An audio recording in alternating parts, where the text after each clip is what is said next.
মনিকে নিয়ে যে ঘটনাটা ঘটেছে সেটা এরকম ঘটনা তার অহরহ প্রায় সে রাতে বের হয়, রাতে কোনো না কোনো একটা ঘটনা ঘটে, এরকম ঘটেই থাকে, সেটা নর্মাল ব্যাপার। পরিমণি অহরহ রাত 12টার পর এমন অপ্রীতিকর ঘটনা ঘটান না, কথাটা আমি আন্দাজে বলিনি, বরং পরিমণিকে ভালো করে চেনা জানা একজন বিখ্যাত পরিচালকই একটি সাক্ষাৎকারে এমন মন্তব্য করেছেন। সম্প্রতি ৭১ টিভির ৭১ জার্নাল অনুষ্ঠানে হাজির হয়েছিলেন চলচ্চিত্র শিল্পী সমিতির সভাপতি মিশা সওদাগর ও পরিচালক সমিতির সভাপতি সোহানুর রহমান সোহান। সেই আলোচনার এক পর্যায়ে একজন জানান পরিমণির জন্য এমন ঘটনা নরমাল। অন্য একটি আলোচনায় আবার জায়েদ খান বলেছেন পরিমণি বাচ্চা মেয়ে, যা নিয়ে তোলপাড় সোশ্যাল মিডিয়া। ভিডিওটিতে এসবের বিস্তারিত সহ আরও কিছু বিষয় বিস্তর আলোচনা করব। তার মধ্যে বন্ধু হয়ে দেহলবী নাসিরের কাছে পরিমণির ইজ্জত বেঁচে দেওয়া অমির আসল পরিচয় ও ঘটনাটি নিয়ে জনমতের বিষয়টিও থাকছে। তার জন্য চাইলে ভিডিওটি না টেনে শেষ অবধি দেখতে পারেন অথবা স্কিপও করতে পারেন, সেটা আপনার ব্যক্তি স্বাধীনতা। যাই হোক, যাওয়া যাক মূল কথায়। ৭১ জার্নালের সেই অনুষ্ঠানে উপস্থাপকের এক প্রশ্নের জবাবে মিশা সওদাগর বলেন পরিমণি তার ঘটনার বিষয়ে বিস্তারিত কিছু সমিতিকে জানাননি, ফলে ঘটনার বিষয়ে তিনি তেমন কিছু জানেন না। এরপরই পরিমণিকে নিয়ে বোমা ফাটান পরিচালক সোহানুর রহমান সোহান। তিনি সরাসরি বলেন পরিমণি আমাদের কিছু জানাননি, ফলে আমরা কিন্তু গায়ে পড়ে কোথাও যাই না, আমাদের জানালে ব্যবস্থা নিতে পারতাম।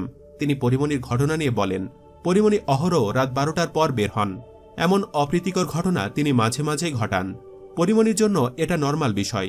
মনিকে নিয়ে যে ঘটনাটা ঘটেছে সেটা এরকম ঘটনা তার অহরহ প্রায় সে রাতে বের হয়, রাতে কোনো না কোনো একটা ঘটনা ঘটে, এরকম ঘটেই থাকে, সেটা নর্মাল ব্যাপার। কিন্তু এই ব্যাপারটা অনেক বেশি সিরিয়াস হয়েছে। এই সিরিয়াস ব্যাপার তার উচিত ছিল আমাদের জানানো। সোহানুর রহমান সোহান আরও বলেন আমাদের জানালে ব্যবস্থা নিতাম, আমাদের কিছু জানায়নি। সে নিজে নিজেই প্রেস কনফারেন্স করেছে। আমরা যেহেতু জানি না তাই ব্যবস্থা নিতে পারিনি, তবে আমরা পরিমণির সঙ্গে আছি। সোহান সাহেবের এমন কথা শোনার পরই ঘেউ ঘেউ করে ওঠেন উপস্থাপক মিথিলা ফারজানা। ডক্টর নাসিরউদ্দিন সোহানের কথার প্রতিবাদ জানিয়ে মন্তব্য করেন। মিথিলা ফারজানা বলেন পরিমণি বলেছিলেন নায়িকা হওয়ার কারণে মানুষ আমাদের একটা বিশেষ দৃষ্টিভঙ্গিতে দেখেন। মিথিলা সোহান সাহেবকে কঠোর ভাষায় জবাব দেন আপনারা তো নিজেরাই পরিমণিকে অন্য চোখে দেখেন, তার সম্পর্কে ন্যূনতম শ্রদ্ধাটুকুও আপনাদের মাঝে নেই। আপনারা যখন সম্মান দিতে জানেন না তখন বাহিরের মানুষ কিভাবে সম্মান দেবে? অনুষ্ঠানে উপস্থিত অন্য একজন ডক্টর নাসিরও বলে ওঠেন তাহলে ওনার বক্তব্য থেকে মানুষ কি বার্তা পাচ্ছে? জবাবে মিথিলা ফারজানা বলেন এই বার্তাই পাচ্ছে চলচ্চিত্রের মানুষ নিজেরাই নিজেদের সম্মান দিতে জানেন না।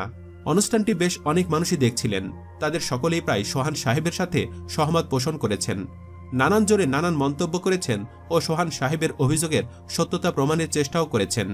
অনেকের মন্তব্য এমন যে বাংলাদেশের সিনেমা ইন্ডাস্ট্রির অবস্থা এত করুণ, বাঘা বাঘা অভিনেতা অভিনেত্রীরাও সরকারের কাছে চিকিৎসার খরচের জন্য সাহায্য চায়, সেখানে তার মতো নায়িকারা প্রতি মাসে দুবাই, ব্যাংকক, মালয়েশিয়া সহ বিভিন্ন দেশে উচ্চ বিলাসী ভ্রমণ, বিলাসবহুল বাড়ি ও বছরে বছরে বিলাসবহুল গাড়ি কেনার এত টাকা কই পায়?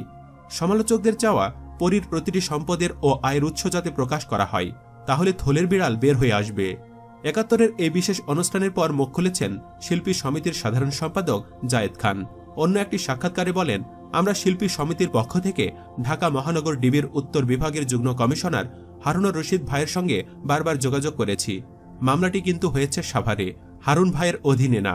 আমি এবং মিশা ভাই ওনাকে অনুরোধ করেছি সহায়তা করতে, তিনি আমাদের অনুরোধ রেখেছেন, দ্রুত ব্যবস্থা নিয়েছেন। জায়েদ খান বলেন এখন পরিমণি যদি আইনি সহায়তা চাই, আমাদের শিল্পী সমিতির আইন উপদেষ্টা আছেন। এছাড়া যদি আর্থিক সহায়তা প্রয়োজন হয় সেটাও শিল্পী সমিতির পক্ষ থেকে করা হবে।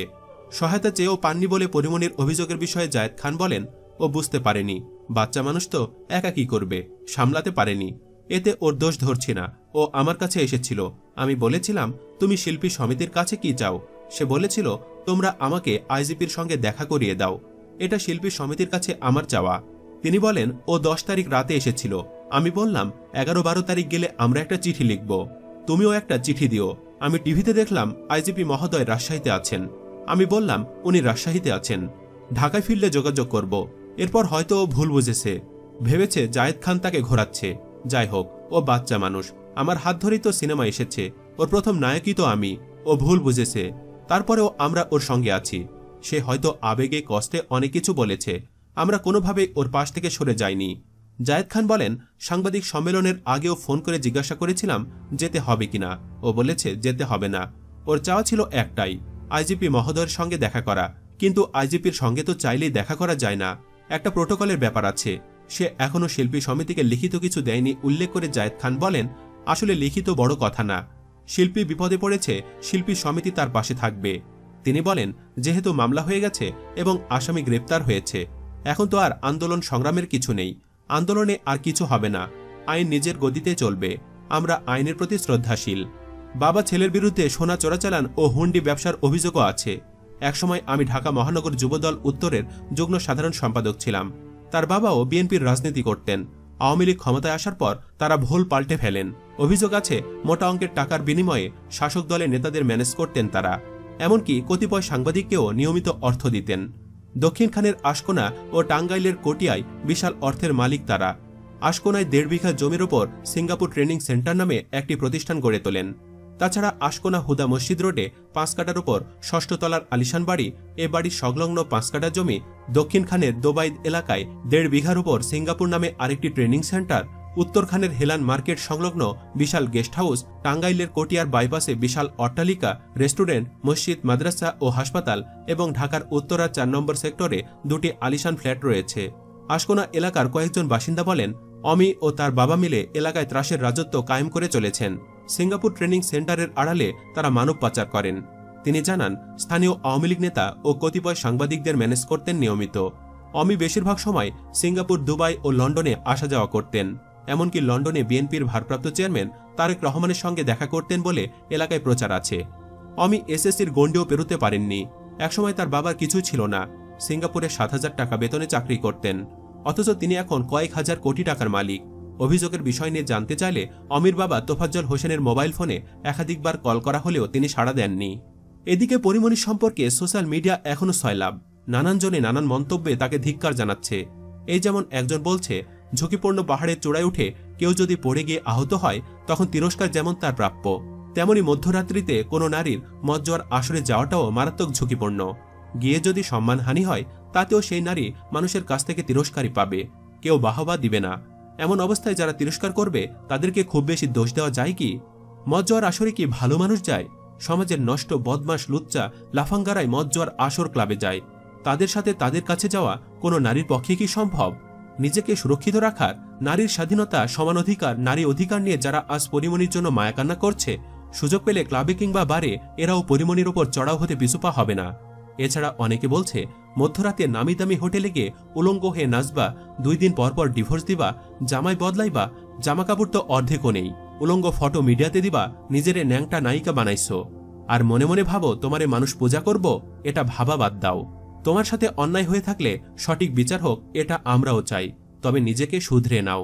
সুপ্রিয় ভিউয়ার্স, পরিচালক সোহান সাহেবের মতো, পরিমণির মতো নায়িকার জন্য এমন ঘটনা খুব নরমাল। নায়িকা হয়তো আরও অনেকেই আছে, তারাও মিডিয়ায় কাজ করে, তবে পরিমণির মতো নগ্ন নায়িকা আর একটাও নাই দেশে। সোহান সাহেবের এমন মন্তব্যের সাথে আপনিও একমত হলে ভিডিওটির কমেন্ট বক্সে হা লিখে আপনার মন্তব্য জানিয়ে দিন। সেই সাথে ভিডিওটিতে অবশ্যই একটি লাইক দিন ও যত বেশি সম্ভব শেয়ার করে মূল ঘটনা সবাইকে জানার সুযোগ করে দিন। সময়ের আরও এমন নানান আলোচিত বিষয়ে নিত্য নতুন ভিডিও পেতে আমাদের চ্যানেলটি সাবস্ক্রাইব করে আমাদের সাথেই থাকুন। ধন্যবাদ এতক্ষণ সাথে থাকার জন্য।